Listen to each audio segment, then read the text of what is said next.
In today's gospel, great crowds were traveling with Jesus as he was journeying toward Jerusalem. And to the crowds, it may have seemed like it was a pilgrimage or even a parade. But for Jesus, it was more like a funeral procession, because he knew this was going to be his last trip to Jerusalem, and he knew he was going to die on the cross, and it seemed like no one else was aware of this. So he turns around, Scripture says, and addresses this great crowd traveling with him. And he says, "If anyone comes to me without hating his father and mother, wife and children, brothers and sisters, and even his own life, he cannot be my disciple. Whoever does not carry his own cross and come after me cannot be my disciple." And Jesus doesn't turn around because he's angry that they're happy and he's focused on what's going to happen on Calvary. And he's not like trying to say, think about me, I need some sympathy and pity. Jesus is always the one who is serving the other. And so he's trying to let this crowd know they need to think a little more deeply, and they need to consider the level of commitment it would take to follow him the rest of their lives. Jesus was not in the business of welcoming like fair weather fans. He wanted to take everyone to the next level. And I think it kind of jolts us when he says, unless you hate your father and mother. Well, teenagers might be like, I'm there already. Unless you hate your wife and children, your brothers and sisters. Jesus is not like just in this rage and has forgotten what the second commandment is. He's the one who has highlighted the second commandment, to love your neighbor as yourself. And he's not saying not to love oneself, or particularly the most noble love that happens in a marriage and a family. Instead, this is like a Hebrew idiom, saying that as important as these loves are, they pale in comparison to the love that we are to offer God himself. This is not an easy call, because it is not enough just to be part of the parade to Jerusalem.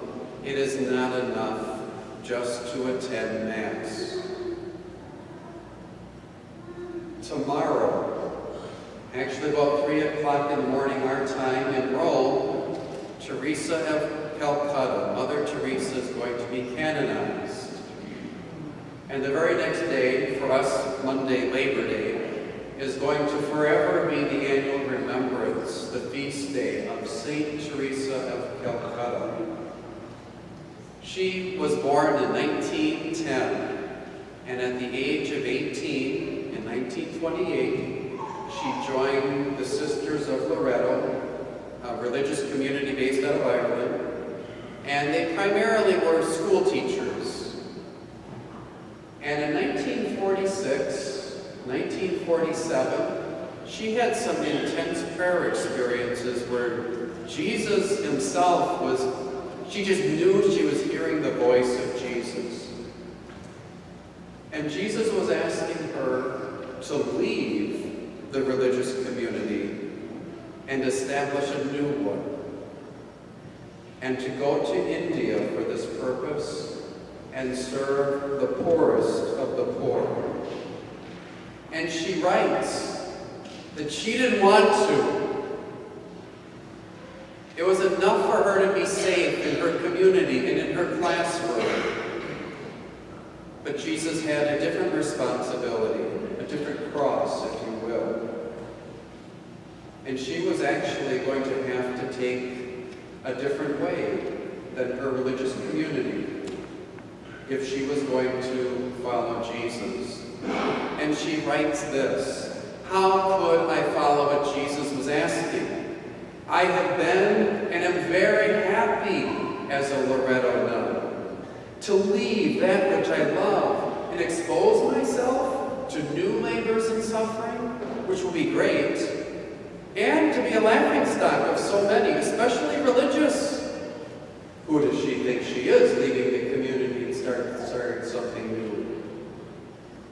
And she says, all this because Jesus wants it.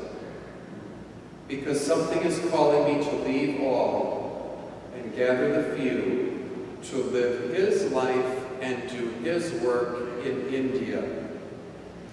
And she very humbly records that in this intimate conversation she had with the Lord, how Jesus responded to her.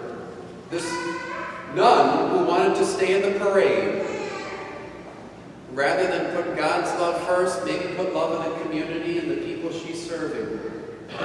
And she said, this is how Jesus replied to her. You are afraid.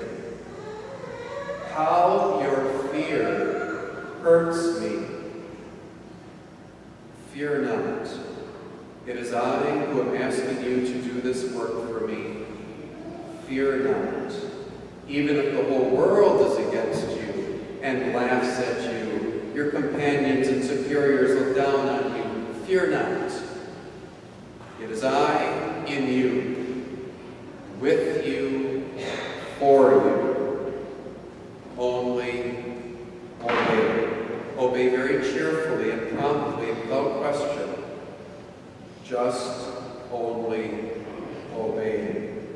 And I shall never leave you if you obey. What is it that Jesus is asking of you, is asking of me? A lot of people inspired by Mother Teresa went to her in Calcutta and said, I'd love to do what you're doing. Can I stay with you? And Mother Teresa to most people said, you are not to do the work I do. You are to go back home and find your own Calcutta, your own responsibility, your own call, your own cross. What is our Calcutta? What is our Calvary?